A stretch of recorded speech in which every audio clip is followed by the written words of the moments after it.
सबैभन्दा पहिला हजुरलाई स्वागत छ। तपाईलाई धेरै धेरै धन्यवाद छ। राष्ट्रिय सम्मेलनले व्यस्तता एकदमै बढाएको छ। पक्कै पनि हामीले समाचारमा सुनिरहेका छौँ यो सम्मेलनका लागि दस्तावेजहरू तयार गर्दै हुनुहुन्छ। हजुर हो। यी दस्तावेजहरूमा समग्र हाम्रो समाज विज्ञान, राजनीतिक विज्ञान र अहिले चलिरहेको वस्तुस्थितिका बारेमा पक्कै पनि त्यसको व्याख्या, विश्लेषण, संश्लेषण होला। कस्तो छ अहिले हाम्रो समाज र राजनीति? अब पहिलो कुरा त के भने हाम्रो पार्टीको सम्पूर्ण विकासको प्रक्रिया र ऐतिहासिक सन्दर्भ समेत यहाँसम्म आउँदा हामीले जहिले पनि विचारलाई, राजनीतिलाई, सैद्धान्तिक निष्ठालाई र मुद्दाहरूलाई प्राथमिकता दिने गरेका छौँ। अहिले नेपालमा अधिवेशन र सम्मेलनको झन्डै झन्डै एउटा लहर जस्तै गरी चल्या छ।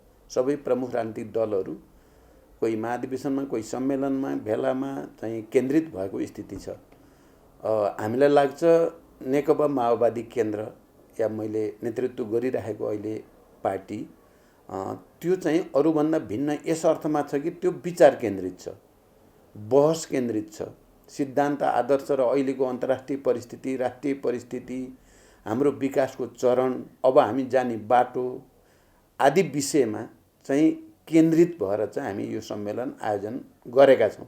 र मैले अहिले दस्तावेज लेख्ने बेलामा पनि विश्वको स्थिति के छ भन्ने कुरामा एउटा विज्ञान प्रविधिको विकासले अर्थतन्त्रमा कस्तो प्रभाव पारेको छ, उत्पादक शक्ति भन्छौँ हामी, उत्पादन सम्बन्ध भन्छौँ, त्यसमा के कस्तो असर पारेको छ भन्ने कुरा दोस्रो।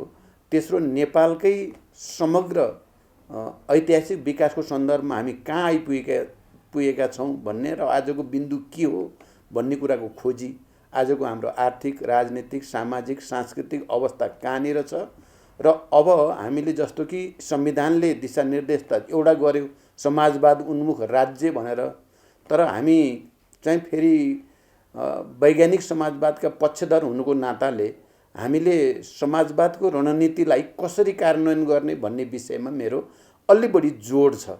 र मैले के साबित गर्ने प्रयास गरेको छु भने अहिलेको विश्व परिस्थिति र विज्ञान प्रविधिको विकास र अहिले अब हामीले भूमण्डलीकृत पुँजीवाद भनौँ न, त्यसलाई एकाधिकार पुँजीवाद, पहिलाको भन्दा अहिले फरक वित्तीय पुँजीवाद भनिन्छ, त्यसको स्वरूप के छ र हामीले समाजवादको आधार निर्माण कसरी गर्न सकिन्छ भन्ने विषयलाई केन्द्रित भएर मैले एउटा निष्कर्ष दिने कोसिस गरेको छु। म मुख्य प्रश्नमा केन्द्रित रहेँ। हेटौडा पछाडि सम्भवतः हामीले नीतिका लागि बहस गरेको सबैभन्दा ठुलो यो पक्कै पनि यो परिवर्तित सम्बन्धमा त्यति 59बाट यहाँ आउँदाखेरि धेरै कुराहरू परिवर्तन भइसकेका छन्। हाम्रा अनुभवहरू धेरै सङ्घालिसकेको छ। अब हामी नीतिगत रूपमा त्यो निष्कर्ष निकाल्दा राजनैतिक रूपमा 1, 2, 3, हाम्रो आर्थिक सामाजिक रूपमा 1, 2, 3 अब कसरी जाने अगाडि एउटा यो। त्योभन्दा अगाडि त्यसलाई विश्लेषण गर्दा त्यतिखेर त्यो सम्मेलनले अङ्गीकार गरेको नीतिमा हामी कहाँ चुक्यौँ यो विश्लेषण गर्न आवश्यक छ। ठिकै हो, तपाईँले जानेर सोध्नुभयो, त्यो ठिकै हो। हेटौडा महाधिवेशनमा हामीले एकातिर समाजवादतिरको यात्रा प्रारम्भ गर्नुपर्ने कुरा गऱ्यौँ, अर्कोतिर उत्पादन वृद्धिमा ध्यान केन्द्रित गर्ने भनेर हामीले उत्पादन ब्रिगेडको अवधारणालाई पनि त्यति बेला प्रस्तुत गऱ्यौँ। त्यो बडो प्रारम्भिक चरणमा थियो। त्यो समाजवादतिरको यात्राको सन्दर्भ पनि र चाहिँ उत्पादन ब्रिगेड सम्बन्धी समग्र अवधारणा पनि। त्यहाँबाट यहाँसम्म आउँदा देशको राजनीतिक घटनाक्रम पनि धेरै अगाडि गइसकेको छ र हाम्रो पार्टीको एकता प्रक्रिया, विभाजनको प्रक्रिया, यी तमाम घटनाक्रमहरूले पनि हामीलाई नयाँ ठाउँमा लगेको छ। र मैले अब 21औं शताब्दीको यो अहिले हामी तेस्रो दशकमा अगाडि बढ्दैछौँ। अब पार्टीले समाजवादी क्रान्तिको रणनीति अन्तर्गत समाजवाद उन्मुख समृद्धिको कार्यनीति भनेको छु मैले।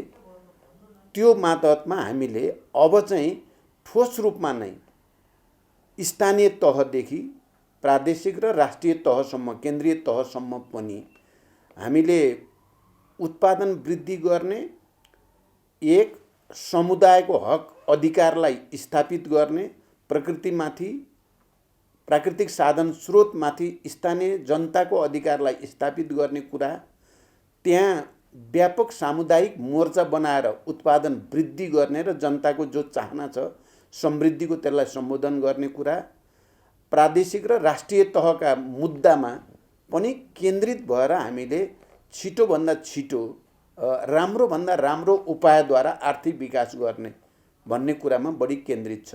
एक। दोस्रो, अहिलेको युग भनेको वास्तवमा सूचना प्रविधिमा निकै ठुलो क्रान्ति भयो, डिजिटलकै युग भनिन्छ।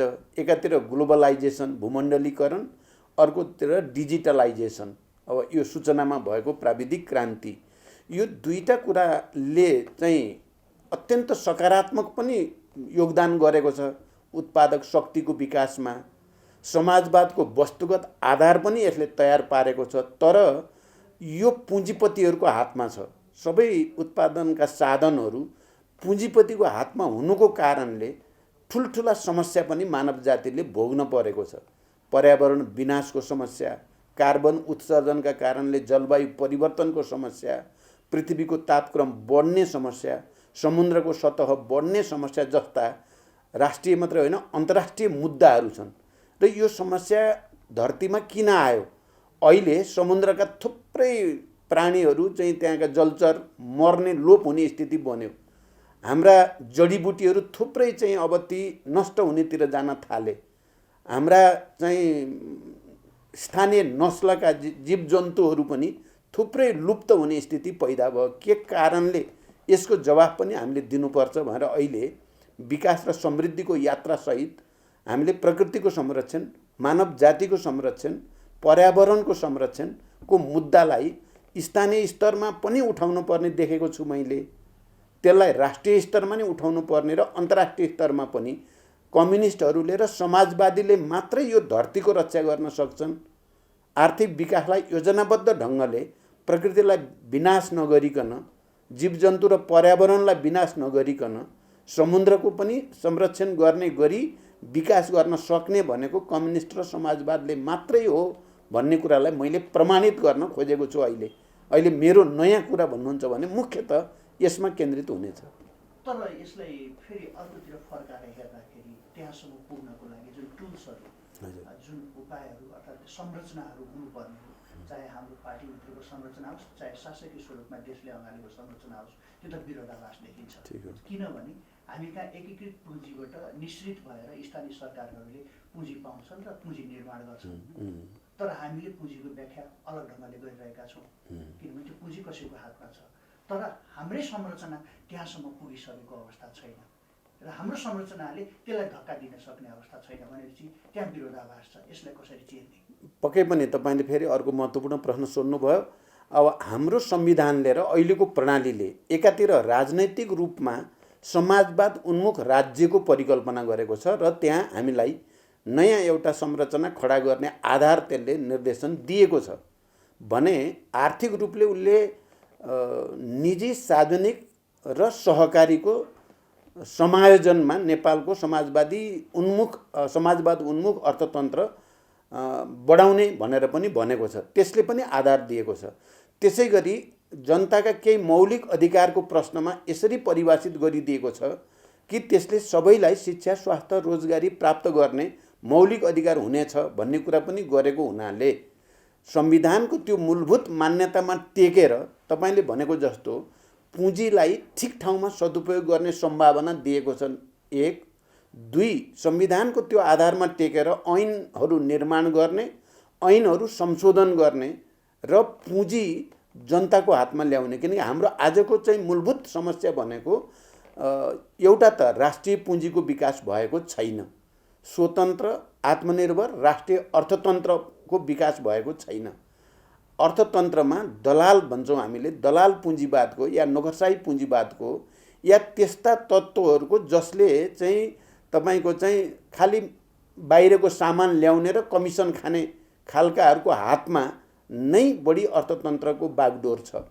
त्यसलाई हामीले चाहिँ जनताको हातमा, स्थानीय समुदायको हातमा, हाम्रो सरकारको हातमा र त्यस मार्फत चाहिँ राष्ट्रिय पुँजीको विकास, यो बाटोबाट गएर मात्रै हामीले चाहिँ जो अपेक्षित परिणाम खोजेका छौँ नि समृद्धिको त्यो गर्न सकिन्छ। दोस्रो कुरो मेरो त्यहाँ छ। तर यो सजिलो छैन, तपाईँले भने जस्तो यो सजिलै हुन्छ भन्ने मेरो त्यस्तो बुझाइ पनि छैन। तर यसको निम्ति हामीले पार्टी संरचनालाई पनि नयाँ बनाएर लानुपर्ने हुन्छ। स्थानीय तहदेखि नै मजबुत बनाएर समुदायलाई बलियो बनाउने, स्थानीय जनतालाई अधिकार सम्पन्न बनाउने किसिमले जानुपर्ने हुन्छ। संविधान र कानुनमा पनि, संविधानमै पनि परिमार्जन गर्नुपर्ने, संशोधन गर्नुपर्ने आवश्यकता हुन्छ। आर्थिक क्षेत्रमा जस्तो प्रचलन हाम्रो छ त्यो प्रचलनमा रेडिकल सुधार, कमसेकम आमूल सुधार गर्नुपर्ने हुन्छ। त्यो गरियो भने असम्भव छैन भन्ने हो मेरो भनाइ। सम्भव छ। हामी जुन परिवर्तन हामीले ल्यायौँ, ठुलो त्याग, बलिदान, युद्ध, आन्दोलन, सम्झौता, थुप्रै तरिकाद्वारा यो परिवर्तन र यसले संस्थागत गरेको संविधान भित्र चाहिँ नयाँ ढङ्गले जाने सम्भावना छ। तर मैले जस्तो भने कि यो परिवर्तन नरुचाउने वर्ग छ, जसलाई दलाल पुँजीपति भनौँ, सामन्तहरूको अवशेष भनौँ, या नोकरशाही पुँजीपति भनौँ, या त्यस्ता बिचौलियाहरू जसले नेपालको राष्ट्रिय अर्थतन्त्रलाई स्वतन्त्र र आत्मनिर्भर हुन दिएको छैनन्, विदेशमुखी बनाउन खोजेका छन्, तिनीहरूलाई यो परिवर्तन मन परेको छैन। त्यसकारण कुनै न कुनै रूपलाई यो संविधानै खारेज गर्न पाए, यो सिस्टमलाई नै उल्ट्याउन पाए भनेर लागिरहेका छन् एक थरी भने हामी र अरू जो परिवर्तनका पक्षधर भनौँ या राष्ट्रिय अर्थतन्त्रका पक्षधर, राष्ट्रिय पुँजीको विकास गर्ने कुराका पक्षधर, दलाल नोकरशाहहरूको विरुद्ध जानुपर्छ भन्ने पक्षकाहरू चाहिँ फेरि यो संविधानलाई रक्षा गर्ने, अझ परिमार्जन गर्ने, विकास गर्ने र राष्ट्रिय पुँजी अपरिहार्य छ। त्यहाँ हाम्रो प्राकृतिक साधन स्रोतको सदुपयोग विदेशीहरूको निम्ति होइन, हामी आफ्नै निम्ति प्रयोग गर्ने र हामीले यस्तो नीति अवलम्बन गर्ने जसले नेपाललाई आत्मनिर्भर बनाओस्। विकासका ठुल्ठुला कुरा त गरिए यो बिचमा। तपाईँ 50-60 वर्षको 70 वर्षको इतिहास हेऱ्यो भने धेरै योजनाका कुरा पनि भए, विकासका कुरा पनि भए, तर स्थिति के भयो त भनेर हेऱ्यो भने विदेशीको बजारमा परिणत भयो। पहिला हामी जे चिजमा आत्मनिर्भर थियो, नेपालमा आत्मनिर्भर थियो अन्न बालीमा, अहिले छैन। अरबौँको खाद्यान्न हामी विदेशबाट भित्राउनु पर्ने स्थिति आयो। हामी कतिपय सन्दर्भमा हामी फलफुल जडीबुटीमा त हामी आत्मनिर्भर थियौँ नै, तर अहिले त्यही पनि बाहिरबाट ल्याउनु पर्ने भयो भने यो स्थिति किन भयो भन्दा चाहिँ हाम्रो कहीँ न कहीँ नीतिगत त्रुटि राज्यको तर्फबाट भएको छ। मैले अहिले दस्तावेज लेख्दै गर्दा सच्याउन बल गर्ने पार्टीबाट पनि, सरकारतिरबाट पनि, सडकबाट पनि, त्यस कारण हामी सदन, सडक र सरकार तिनटै मोर्चाबाट राष्ट्रिय अर्थतन्त्रको विकास गर्ने, स्वतन्त्र, आत्मनिर्भर राष्ट्रिय अर्थतन्त्रको विकास गर्नमा केन्द्रित हुनुपर्छ भन्ने छ। एउटा अलिक व्यक्तिगत जस्तो प्रश्न छ, तर जसको नीति उसैको नेतृत्व भनेको हिसाबले म तपाईँलाई सोध्दैछु। हजुर, पहिलो यो अघि नै अनौपचारिक मैले आरोपको कुरा गरेको थिएँ, एउटा निरन्तर नेतृत्व त त्यसमाथि पनि उत्तराधिकारी सहितको निरन्तर नेतृत्वको कल्पना गरेका थियौँ हामीले। अब त्यो बेला भएन। अब यो कुरा के हो भने नीति र नेतृत्वको बिचमा अविभाज्य सम्बन्ध हुन्छ। त्यो सबैले बुझेकै कुरा हो।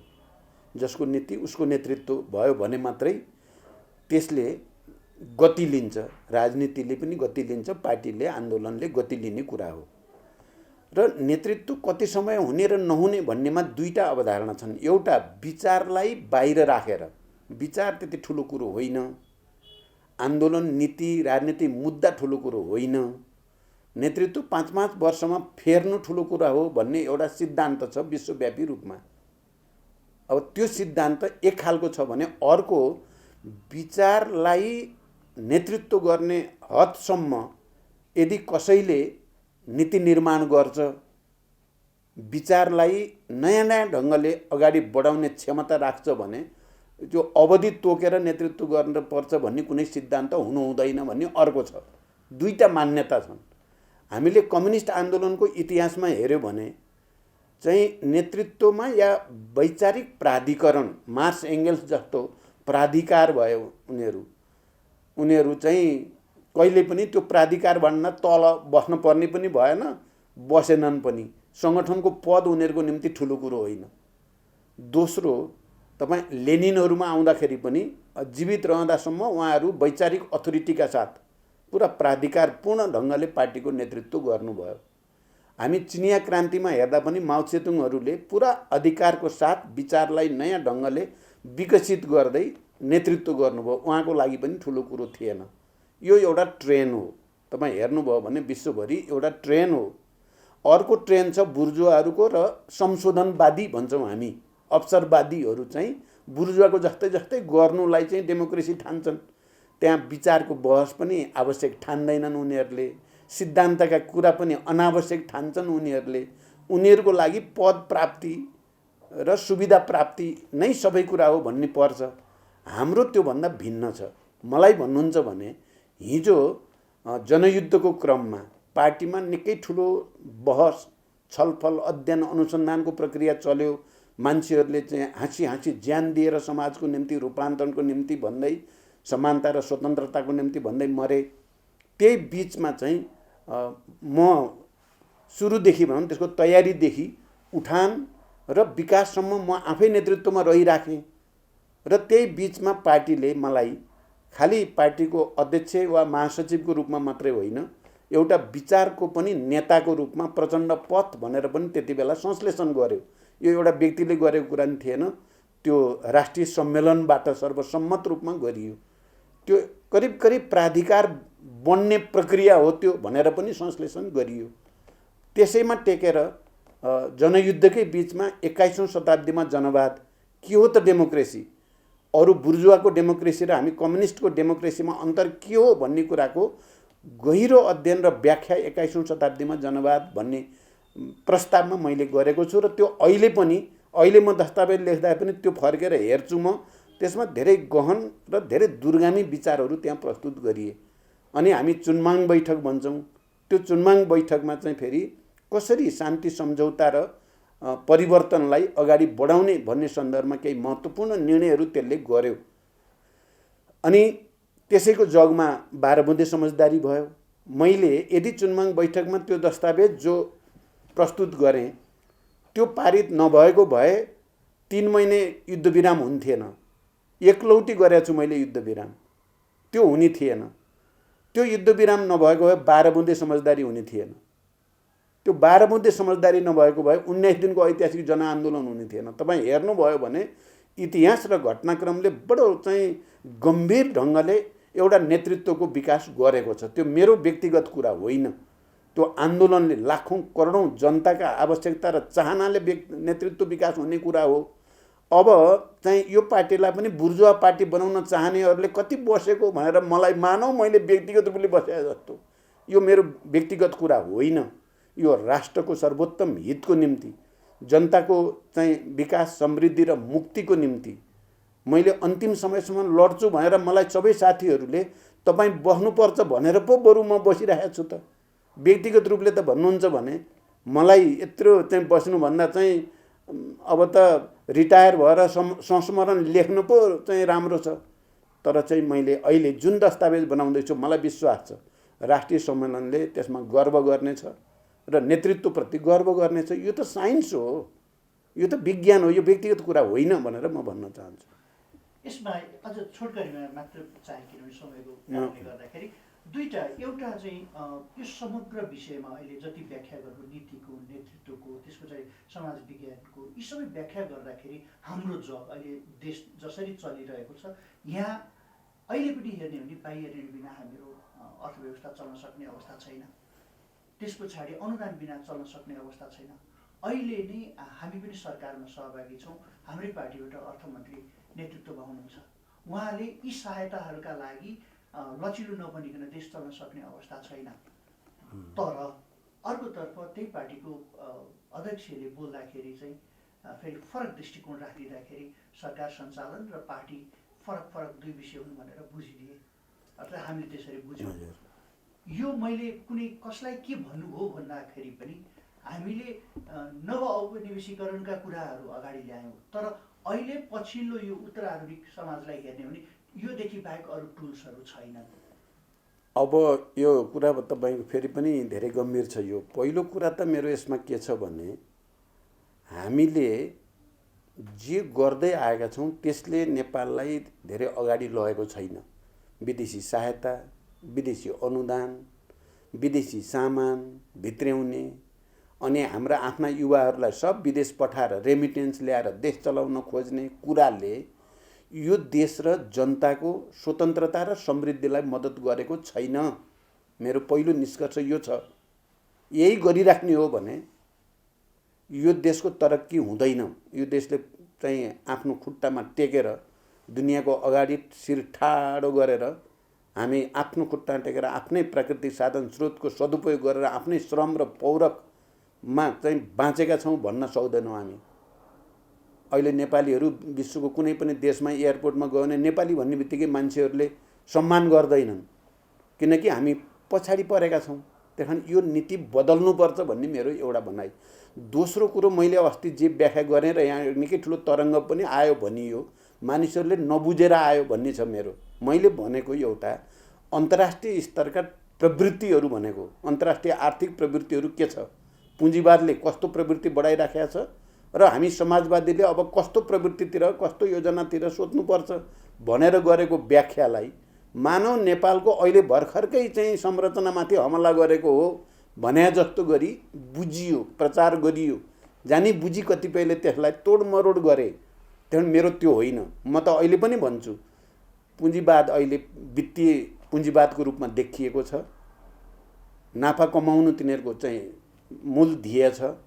पुँजीको लगानी उत्पादनमूलक कार्यमा भन्दा तपाईँको चाहिँ छिटो पैसा आउने चाहिँ काममा, त्यो घर जग्गा किनबेचका जस्ता काममा छिटो चाहिँ पैसा त्यहाँबाट आउँछ, या अरू त्यस्ता मुद्राबाट मुद्रा कमाउने, पैसाको लगानी पैसाको लागि गर्ने, उत्पादनको लागि नगर्ने प्रवृत्ति हाबी छ भन्न खोजेँ।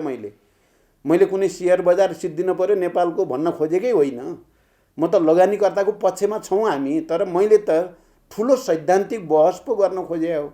नेपालले रणनीतिक रूपले कुन बाटो पक्रिनु पर्ला भन्ने बहस पो उठाउन खोजेको हो। मैले कसैलाई अहिले भर्खरै घाटा पार्न खोजे हो र। त्यसकारण त्यो कुरा होइन, कुरा अलिक ठुलो हो भनेर म भन्न चाहन्छु। यसै प्रसङ्गको मेरो अन्तिम यो चाहिँ पार्टी एकताको बेलामा कतिपय अवस्थामा हेर्दा तपाईँको बाणी अभिव्यक्तिले हेर्दाखेरि बढी जोड प्रचण्डकै थियो, किनभने अहिलेको आवश्यकता हो भनेर बुझाइयो त्यतिखेरको पार्टी कमिटीको बैठकमा पनि। तर कुनै बेला हामीले यी कुनै पनि हिसाबले कम्युनिस्ट नै होइनन् भनेर लाञ्छित गरेका व्यक्तिसँग पार्टी एकता भएको थियो। सँगसँगै त्योभन्दा अझ अर्को गहिरो कुरा त हामीले सरल भाषामा भन्दाखेरि माओवाद स्थगित गरेको अवस्था थियो। अबको दस्तावेजमा संश्लेषण गर्दाखेरि त्यो कहीँ न कहीँ गल्ती थियो या कहीँ न कहीँ अब भुल सुधार हुन्छ। म यो कुरालाई त्यसरी हेर्दिनँ। कुनै पनि पार्टी जसरी समाज राजनीति निरन्तर परिवर्तनको प्रक्रियामा हुन्छ, ती पार्टीहरू पनि परिवर्तन हुन्छन्। यो एमाले भन्ने पार्टी 28 सालमा कस्तो थियो, एकदम उग्र क्रान्तिकारी। 38 सालमा गएर कस्तो भयो, बडो मध्यमार्गी। 48 सालमा कस्तो भयो, अलि पेटी बुर्जुवा।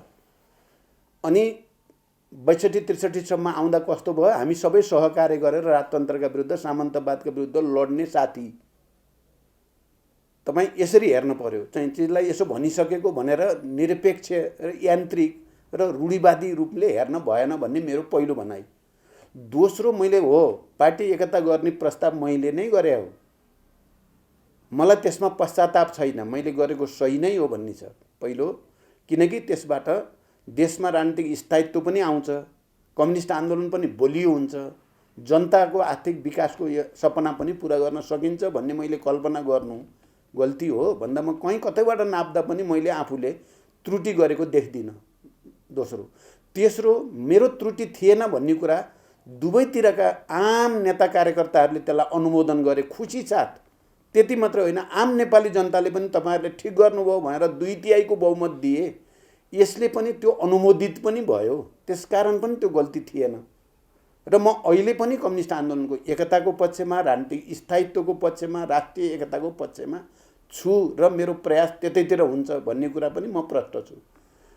तेस्रो चौथो कुरो हो त्यति बेला एकता गल्ती थिएन भन्ने मेरो के छ तर्क भने हेर्ने त राजनीतिक प्रतिवेदन विधान दस्तावेजहरू अनि त्यति बेला भएका सहमति सम्झौता र हस्ताक्षर हेर्ने हो सही थियो कि गलत को लागि। तपाईँ राजनीतिक प्रतिवेदन हेर्नुभयो भने जनताको बहुदलीय जनवादलाई पनि महाधिवेशनसम्मलाई स्थगित गरे हो, छोडे होइन। माओवाद पनि महाधिवेशन जाँदाखेरि टुङ्ग्याउला भने हो, छोडे होइन। एक दुई तपाईँ माओवादी आन्दोलनको मूल्याङ्कन गरिएछ दस्तावेजमा। यो आजको परिवर्तन मुख्य रूपमा माओवादी जनयुद्धकै कारण भएको हो भन्नेमा केपी ओलीले हस्ताक्षर गरेका छन्। यो सङ्घीय लोकतान्त्रिक गणतन्त्र संविधान सभा विभिन्न उत्पीडित वर्ग जाति क्षेत्र समुदायमा जो जागरण ल्यायो त्यो माओवादीले नै मुख्य रूपमा ल्याएको हो भन्नेमा सहमति भएको छ। अनि मैले गल्ती गरेको हुन्छ त? अनि सरकार चलाउने बेलामा दुईटा अध्यक्षले पालो पालो प्रधानमन्त्री बराबरी अवधि भनेर सही गरे डकुमेन्ट छ। मैले गल्ती गरे हो त? अनि चाहिँ तपाईँको चाहिँ अध्यक्ष पनि महाधिवेशन नहुँदासम्म दुईटाले पालो पालो गर्ने भने कहाँ गल्ती भयो? म कहीँ गल्ती नै देख्दिनँ। अब भयो के त भने केपी ओली भन्ने पात्र यस्तो पात्र रहेछन्, म यतिसम्म होलान् भन्ने त्यति बेला मैले बुझेर हिँड्छु भन्न पर्यो। त्यहाँ चाहिँ मैले उनले सबै सही गरे। पहिला पनि भएको त थियो, तपाईँलाई थाहा छ। उहाँलाई प्रधानमन्त्रीमा मैले प्रस्ताव गरेँ संविधान घोषणापछि। अनि बजेट आउने बित्तिकै अब तपाईँ प्रधानमन्त्री भन्नुभएको थियो। उहाँले माधवजी वामदेवजी झलनाथजीले लिखित गर्नुपर्छ भन्नुभएको थियो। यत्रो मान्छे बसेर सहमति भएपछि किन गर्नु पर्यो, ल भइहाल्यो भनेर मैले भने। तर बजेट आखिर छोड्ने त नाम निशान लिँदैनन् तिनले त। धोका त दिए, पहिल्यै थाहा थियो मलाई यी धोका दिने मान्छे रहेछन् भन्ने त। तर यो पटक म किन माने त भने लिखित भयो नि त सबै। त्यो पटक त लिखित नभएर यिनले धोका दिने मौका पाए। यो पटक त दस्तावेज पनि लिखित छ, नेतृत्व पनि लिखित छ, सरकार प्रधानमन्त्री हुने कुरा नि लिखित भएपछि त यस्तो हुन्न होला भन्टानेको त त्यहाँ पनि तिनले चाहिँ सबै च्यातचुत पारेर हुँदा त पार्टीभित्रको बहसको लाई देखाएर उनले त प्रतिनिधि सभा नै संसद नै भङ्ग गर्न पुगे। त्यसकारण यस्तो हुन्छ, यस्तो हुने गरेको छ इतिहासमा पनि। कम्युनिस्ट पार्टीभित्रबाट नेतामा पुगेका मान्छेहरू प्रतिक्रियावादीकरण हुने, प्रतिगमनकारी हुने र धोका दिने गर्छन्। म के ठान्छु त भने म त्यहाँ आत्मसमर्पण गरेको भए त न त्यही जे भयो यहाँ साथीहरू हुन्छन् नि, अब त्यसो गरेको भए त मैले अहिले तपाईँको अगाडि चाहिँ छाती खोलेर भन्न सक्दैन थिएँ। तर म अहिले भन्न सक्ने ठाउँमा छु। मैले त गलत प्रवृत्तिको विरुद्ध लडेँ मात्र होइन, जितेँ पनि हो। मेरो त भनाइ मैले त जितेँ हो नि। मलाई त अरूले हराए क्या, अनौठो अदृश्य शक्तिले हरायो मलाई, दृश्य शक्तिले होइन। त्यसो भएको हुनाले मलाई त्यस्तो लाग्दैन। खैर अब तपाईँले भनेको ठाउँमा फेरि बहस त छँदैछ। यसमा अन्तिममा अब सक्नु यी सबै कुरालाई संश्लेषण गर्दा यो यात्रामा आउँदाखेरि धेरै साथीहरू छुटिएर जानु। हजुर, यो दस्तावेजमा पक्कै पनि होला। फेरि एकचोटि रिकल गरौँ, हामीसँग त्यो आन्दोलनमा रहेका साथी, मोर्चामा रहेका साथीहरू जो छुटिएर जानुभयो विभिन्न प्रसङ्ग विभिन्न कालखण्डमा, उहाँहरूलाई ल्याउनको निम्ति यो दस्तावेजमा प्रचण्डले के लेख्दै हुनुहुन्छ? होइन, मैले त अब सबैलाई एकताबद्ध गर्ने कुरा अघि नै गरिसकेँ होइन। अब त्यसरी गएका साथीहरूलाई मनमा त पश्चाताप भएको छ भन्ने बुझ्छु म चाहिँ। त्यत्रो आन्दोलन, त्यत्रो चाहिँ बलिदान, त्यत्रो प्रक्रिया, त्यत्रो विरासतबाट आएका साथीहरू अहिले अन्यत्र जाने कुराले समय आउँछ, साथीहरू फर्किन्छन् भन्ने विश्वासको साथ नै मैले दस्तावेजमा राखेको छु।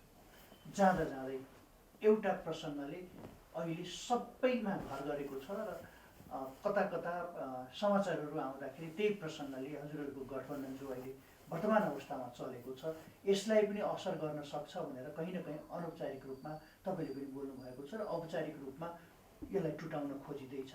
त्यसको केन्द्रमा अहिले एमसिसी आएको छ।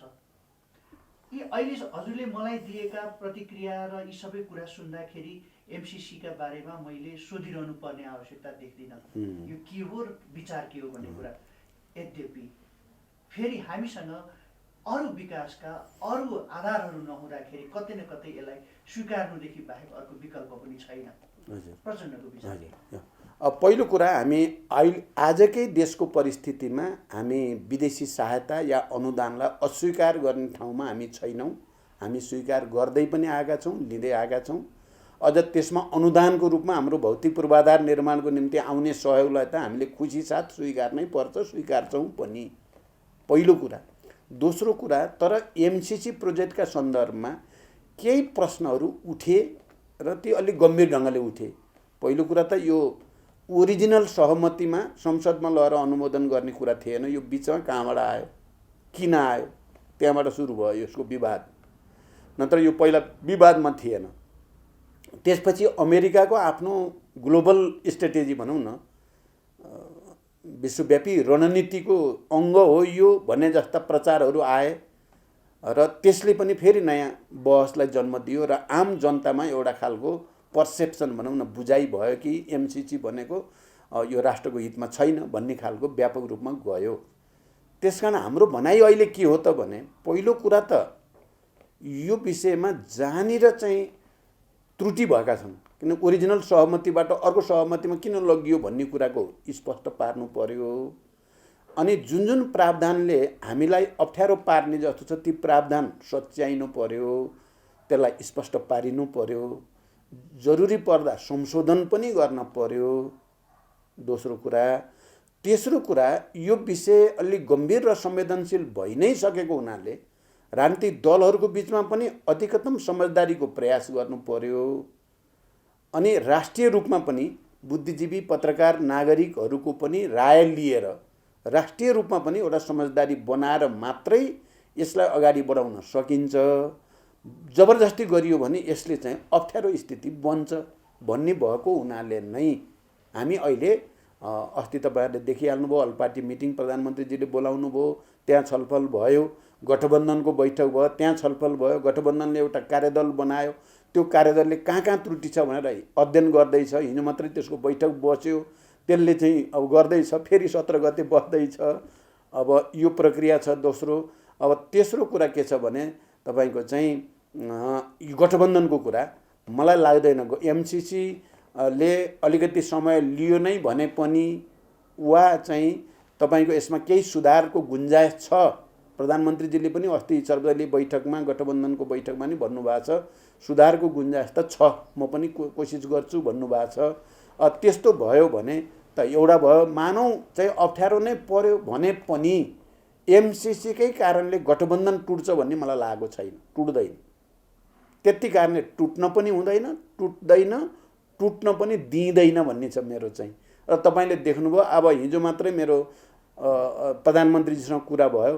अब यो बुद्धिजीवी नागरिकहरूको बैठक बस्ने कि भन्ने थियो। अब हाम्रो राष्ट्रिय सम्मेलनको चाप आइसक्यो भनेपछि हुन्छ तपाईँको सम्मेलनपछि गरौँ भनेर सहज ढङ्गले उहाँले सहयोगी रुख देखाउनु भयो।